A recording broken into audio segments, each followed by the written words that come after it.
గడిచిన 5 సంవత్సరాల వైఎస్ఆర్సీపీ ప్రభుత్వంలో తెలుగుదేశం పార్టీ నాయకులు కార్యకర్తలు పోరాట ఫలితం, తెలుగుదేశం పార్టీ నాయకులపై వైఎస్ఆర్సీపీ ప్రభుత్వం పెట్టినటువంటి కేసులు, దారుణాలు, దౌర్జన్యాలు ఇవన్నీ ఎదురుని పోరాడి తెచ్చుకున్నటువంటి ప్రభుత్వం కూటమి ప్రభుత్వం.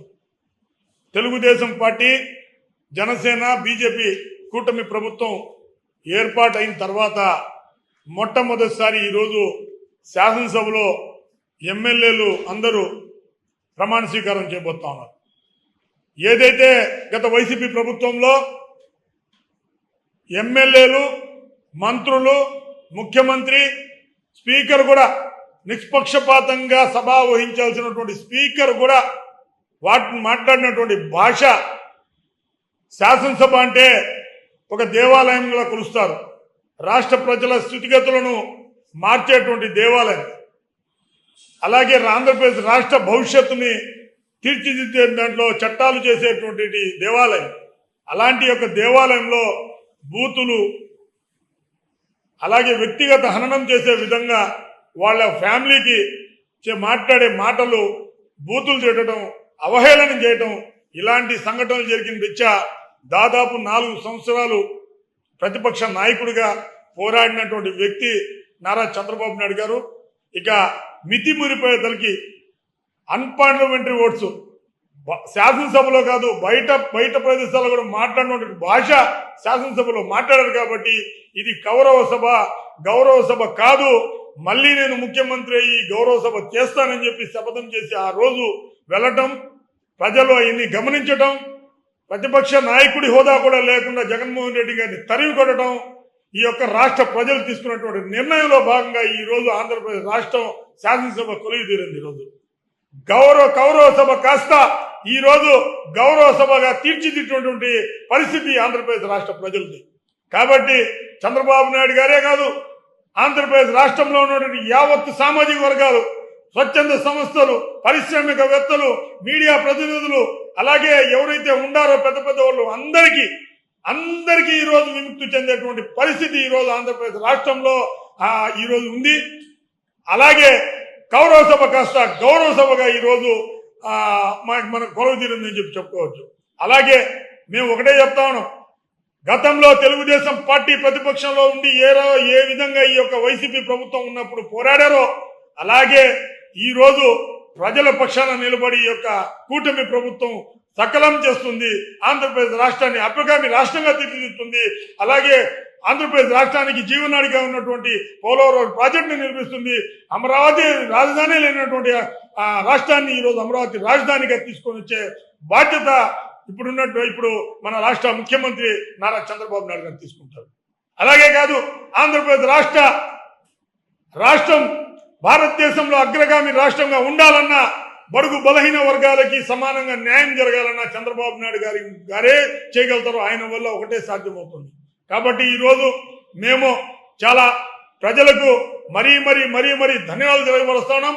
ముఖ్యమంత్రి హోదాలో గౌరవ సభని తొంగలో తొక్కి గౌరవ సభగా తీర్చిదిద్దినటువంటి చంద్రబాబు నాయుడు గారికి శుభాకాంక్షలు తెలియపరుస్తూ, అలాగే నెల్లూరు పార్లమెంట్ కమిటీ నుంచి ఏదైతే గత ప్రభుత్వంలో ఇష్టానురీతిలో వాళ్ళ ప్రభుత్వం నడిపించినటువంటి పులివెందుల శాసనసభ్యులు జగన్మోహన్ రెడ్డి గారు, ఎందుకు చెప్తున్నట్టు ప్రతిపక్ష హోదా కూడా లేనటువంటి వ్యక్తికి ఒక నియోజకవర్గంతోనే పోల్చాలి. కాబట్టి పులివెందుల శాసనసభ్యులు జగన్మోహన్ రెడ్డి గారికి నెల్లూరు పార్లమెంట్ కమిటీ నుంచి 11 మంది ఎమ్మెల్యేలు ఉన్నారు. కాబట్టి ప్రజలు వీళ్ళని తిరస్కరించారు. కాబట్టి వీళ్ళకు పనులు లేవు. కాబట్టి నెల్లూరు పార్లమెంట్ కమిటీ నుంచి ఒక క్రికెట్ కిట్టు బహుకరించడం జరిగింది. ఎందుకు క్రికెట్ కిట్ ఇచ్చామంటే అక్కడ కూడా ప్రతిపక్షం గెలుపు ఓటములు ఉంటాయి, ప్రత్యర్థులు ఉంటారు, వీళ్ళు కూడా ఉంటారు. ఆటలో కూడా నీతి ఉంటుంది. దానికి ఒక ఎంపైర్ ఉంటాడు, స్పీకర్ లాగా. నో బాల్ ఎట్టేయాలి, వైట్ బాల్ ఎట్టేయాలి, ఇవన్నీ ఉంటాయి. ఆటలో అన్న నీతి నేర్చుకొని రాజకీయాలు చేయమని చెప్పి ఒక క్రికెట్ కిట్టు బహుకరించడం జరుగుతూ ఉంది. కాబట్టి మేము ఇప్పుడు 11 మంది ఎవరైతే ఎమ్మెల్యేలు ఉన్నారో, పుంగనూరు ఎమ్మెల్యే రామచంద్రారెడ్డి గారు, పులివెందుల ఎమ్మెల్యే జగన్మోహన్ రెడ్డి గారు, మంత్రాలయం ఎమ్మెల్యే ఆయన, Badvel MLA, Satyavedu MLA, Erraguntapalem MLA, Araku Valley MLA, ఎవరైనా 11 మంది ఎమ్మెల్యేలో ఈ యొక్క క్రికెట్ కిట్ ఎవరైనా స్వీకరించవచ్చు అని చెప్పేసి మేము బహిరంగ చెప్తా ఉన్నాం. ఎవరు వచ్చినా కూడా ఈ క్రికెట్ కిట్ ఇస్తామని చెప్పి ఈరోజు తెలియపరుస్తా ఉన్నాం. సాబిర్ ఖాన్ గారు, అదేవిధంగా వైసీపీ నాయకులు అసెంబ్లీకి వస్తే అంత గౌరవం ఇవ్వరు, అందువల్లనే మేము ప్రజల తరఫున మేము గల్లనెత్తి మాట్లాడలేని పరిస్థితి కూడా ఉంది అని చెప్పేసి చెప్తున్నారు. అంటే ఏంది పరిస్థితి అసలు? Telugu Desam party, Janasena party, BJP party ఒక సంస్కారం, ఒక క్రమశిక్షణ, ఒక అడ్మినిస్ట్రేషన్లో ఉన్నటువంటి పార్టీలు ఇవన్నీ. జగన్మోహన్ రెడ్డి లాగా విచ్చలవిడితనం ఉండదు. గౌరవానికి నిలువెత్తు నిదర్శనం తెలుగుదేశం పార్టీ, క్రమశిక్షణకి నిలువెత్తు నిదర్శనం తెలుగుదేశం పార్టీ. కూటమి ప్రభుత్వం జగన్మోహన్ రెడ్డి లాగా గతంలో అవహేళన చేయటం, మంత్రుల చేత బూతులు మాట్లాడించడం, ఎమ్మెల్యే చేత రౌడీలు చేపించడం తెలుగుదేశం పార్టీలో అది సాధ్యం కాదు. చంద్రబాబు నాయుడు గారి దగ్గర అది తావే లేదు. గౌరవం, ప్రతిపక్ష హోదా లేనప్పటికీ ప్రభుత్వంలో ఏదైతే తెలుగుదేశం ప్రభుత్వం ఉందో, శాసనసభ్యులు ఎవరైతే ఉన్నారో వాళ్ళని అందరినీ సమానం గౌరవించేటువంటి సాంప్రదాయం తెలుగుదేశం పార్టీకి అనాధికారాన్ని చూస్తా ఉంది. అతనికి ఉండేటువంటి గౌరవం, అది గర్వం ఉండకూడదు అన్న ఒక ఆలోచన, ముండి ధోరణితో ఈ మాటలు మాట్లాడుతున్నాడే కానీ జగన్మోహన్ రెడ్డి చేసినటువంటి దారుణాలు తెలుగుదేశం పార్టీలో ఉండదు, ఆ శాసనసభలో ఉండదు. చంద్రబాబు నాయుడు గారు దానికి ఒప్పుకోరు కూడా. అదేవిధంగా ఋషికొండ ప్యాలెస్ ని ముందుగా జగన్ ప్యాలెస్ అని చెప్పారు, తర్వాత ఇప్పుడేమో రాష్ట్రపతి, ప్రధానమంత్రి వాళ్ళు వచ్చే వాళ్ళకి గెస్ట్ హౌస్ మాదిరిగా ఇది ఏర్పాటు చేశామని కూడా చెప్తున్నారు. దానికి ఏమంటుంది? రోజుకు ఒక ప్లేట్ మారుస్తున్నాం. గతంలో ప్రభుత్వం విచ్చలవిడికి విచ్చలవిడికి కేర్ ఆఫ్ అడ్రస్ గా నిలబడినటువంటి ప్రభుత్వం వైసీపీ ప్రభుత్వం, ముఖ్యమంత్రి జగన్మోహన్ రెడ్డి. వాళ్ళ ఇష్టానికి ఏం కావాలని చేశారు.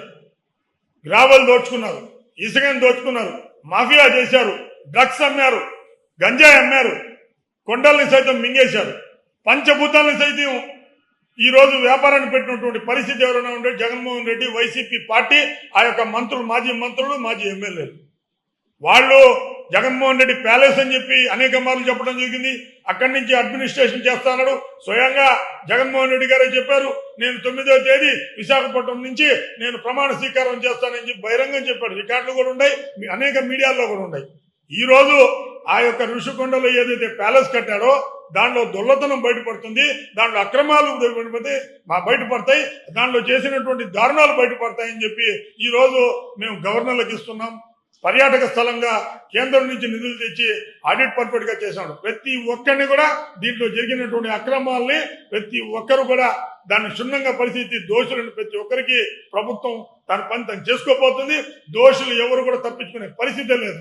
అంటే ఆంధ్ర రాష్ట్రంలో రోడ్లు అధ్వానంగా ఉన్నాయి, ఇటువంటి ఎన్ని ఎందుకు, రోడ్లు సక్రమంగా ఉంటే మంచిగా ఉండదు కదా అని చెప్పేసి కూడా అంటున్నారు. ప్రజలు గత ప్రభుత్వంలో చేసిన దారుణాలు, అభివృద్ధి, సంక్షేమం, పారిశ్రామిక వాడగా, అలాగే పరిశ్రమలు రాక ఆంధ్రప్రదేశ్ రాష్ట్రం కుంటుపడిపోయిందని చెప్పి ప్రజలు నిర్ణయించినారు. కాబట్టి ఇంత పెద్ద మ్యాండేట్ తెలుగుదేశం పార్టీ కూటమికి ఇచ్చారు. జగన్మోహన్ రెడ్డికి ప్రతిపక్ష హోదా కూడా లేకుండా చేసినటువంటి ఘనత భారతదేశంలో ఏదైనా రాష్ట్రం ఉందంటే అది తెలుగు రాష్ట్రం, ఆంధ్రప్రదేశ్ రాష్ట్రం అని చెప్పుకోవచ్చు. అదేవిధంగా ఆంధ్ర రాష్ట్రంలో ఉన్న వాలంటీర్లందరూ ఒక రోడ్డు మీదకి వచ్చి జగన్మోహన్ రెడ్డి, వైసీపీ నాయకులు మమ్మల్ని బెదిరించి రాజీనామా చేయించారు, మాకు ఎటువంటిది ఇది తెలియదు అని చెప్పేసి కూడా ఇబ్బంది పడుతున్నారు. వాళ్ళ గురించి ఇప్పుడు ఒక సామెత ఉంది, యథా రాజా తదా ప్రజ. రాజు ఏం తెలిస్తే భటుడు అదే చేస్తాడు. జగన్మోహన్ రెడ్డి దారుణాలు పాల్పడ్డాడు. క్షేత్రస్థాయిలో ఉండే కార్యకర్తలు కూడా అదే దారుణాలు పాల్పడి ఏదైతే వాలంటీర్లు ఇంటరు, ఎంటెక్, బీటెక్ చదివిన 5,000 రూపాయల ఉద్యోగానికి పనిచేసినటువంటి పిల్లకాయల్ని బలవంతంగా మా ప్రభుత్వం వస్తుంది, మీరు రాజీనామా చేయండి, మళ్ళా మేము నిర్మిస్తాం, మిమ్మల్ని ఉద్యోగాలు ఇస్తామని చెప్పేసి బలవంతానికి పాల్పడి వాళ్ళ ఇళ్లలో దూరి వాళ్ళకి బలవంతం చేసి వాళ్ళని బెదిరించి కొట్టి ఇన్ని విధాలుగా వాలంటీర్ల చేత రాజీనామాలు చేయించారు. ఈరోజు చూస్తా ఉన్నారు నెల్లూరు జిల్లా పరిధిలో కానీ రాష్ట్రంలో ఎక్కడ చూసినా కూడా వాలంటీర్లు ఈరోజు కంప్లైంట్ పెట్టే పరిస్థితి ఉంది.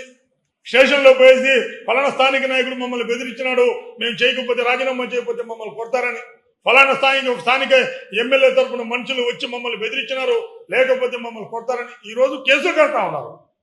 ఎవరైతే జగన్మోహన్ రెడ్డి ఈ యొక్క తొత్తులు ఎవరైతే ఉన్నారో వాళ్ళ బలవంతానికి పాల్పడి ఆ రోజు రాజీనామాలు చేశారు. ఈ రోజు మా జీవితాలు ఏందని చెప్పేసి వాళ్ళే స్వయంగా కేసులు పెడతా ఉన్నారు. ఖచ్చితంగా దారుణాలకు పాల్పడి ఈ యొక్క వైసీపీ వాలంటీర్ల చేత రాజీనామాలు చేపించింది తప్ప వాళ్ళు స్వయంగా రాజీనామాలు చేసిన పరిస్థితి కాదు. వాళ్ళు కూడా చంద్రబాబు నాయుడు గారి ప్రభుత్వం వస్తేనే మా జాబ్ గ్యారంటీ ఉంటుంది అన్న నమ్మకంతో చంద్రబాబు నాయుడు గతంలో చెప్పావు వాలంటీర్ వ్యవస్థ తీయను, ఖచ్చితంగా వాళ్ళకి గౌరవంగా చూసుకుంటా, అధికంగా జీతం ఇచ్చి వాళ్ళకి గౌరవంగా ప్రజల్లో పెడతానని చెప్పి చంద్రబాబు నాయుడుకి హామీ ఇచ్చారు. అదే విధంగా మన ప్రభుత్వం కూడా నడుస్తాం. ప్రెసెంట్ వాళ్ళకి ఎలాంటి హామీ ఇవ్వబోతున్నారు మీ ప్రభుత్వం? చట్టం ప్రభుత్వం ఏర్పడింది, మంత్రులు కొలువు తీరారు, ఎమ్మెల్యేలకు ప్రమాణ స్వీకారాలు చేస్తున్నారు. ఇవన్నీ అయిపోయిన తర్వాత ఒక నెలలో సక్కుపడి దానికి తగ్గట్టుగా కొన్ని చట్టాలు వస్తాయి. వాలంటీర్ వ్యవస్థను ఏ విధంగా చేయాలో ఇవన్నీ చంద్రబాబు నాయుడు గారికి గతంలో ఇవన్నీ పాలన చేయటం ఏంటంటే